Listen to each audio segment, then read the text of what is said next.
मोटा पिचकारी से कैरी से मिक्स बाय मालिक रिकॉर्डिंग स्टूडियो बड़े अमर गोपालगंज। बड़ी लागेला डर देखी के मोटा पिचकारी से लेके आइल बानी रंग हरिहर का अवन रंग दी तोहर दिया रखा। लेके आइल बानी रंग हरिहर का अवन रंग दी तोहर दिया रखा। ताके लुका तू दुआरी से ए देवर बड़ी लागेला डर। ए देवर बड़ी लागेला डर देखी के मोटा पिचकारी से। ए देवर बड़ी लागेला डर देखी के मोटा पिचकारी से। लेके आइल बानी रंग हरिहर का अवन रंग दी तोहर दिया रखा। लेके आइल बानी रंग हरिहर का अवन रंग दी तोहर दिया रखा। ताके लुका तू दुआरी से ए देवर बड़ी लागेला डर। ए देवर बड़ी लागेला डर देखी के मोटा पिचकारी से।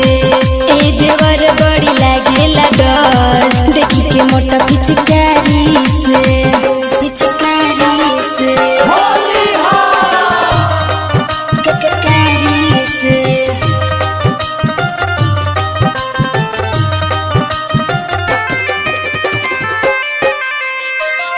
देवर बड़ी लागेला डर देखी के मोटा पिचकारी से। तनी घूमटा उठावा अब रंग लगावा। तनी घूमटा उठावा अब रंग लगावा। चनी ओइसे तू डर भौजी तनी लाही से डालो जल्दी बहरी निकालो छन छन लगे पाला देवर। हवे ई होली के ना बोली आज रंगाई तोहर साया या चोली। हवे ई होली के ना बोली आज रंगाई तोहर साया या चोली। डाले पड़ी का बड़ी यारी से ए देवर बड़ी लागेला डर। ए देवर बड़ी लागेला डर देखी के मोटा पिचकारी से।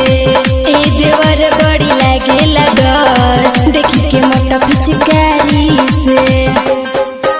पिचकारी से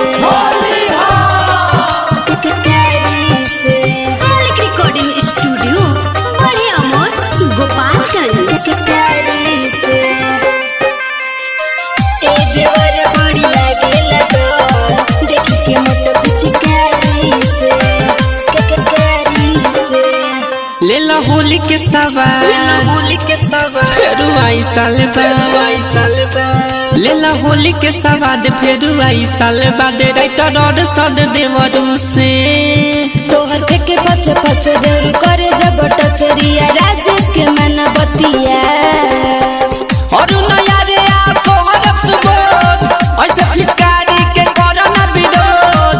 और नया रे आ सोहर सुबोध ऐसे पिचकारी के करना विरोध। आगे से डालो ना पछाड़ी से ए देवर बड़ी लागेला डर। ए देवर बड़ी लागेला डर देखी के मोटा पिचकारी से। ए देवर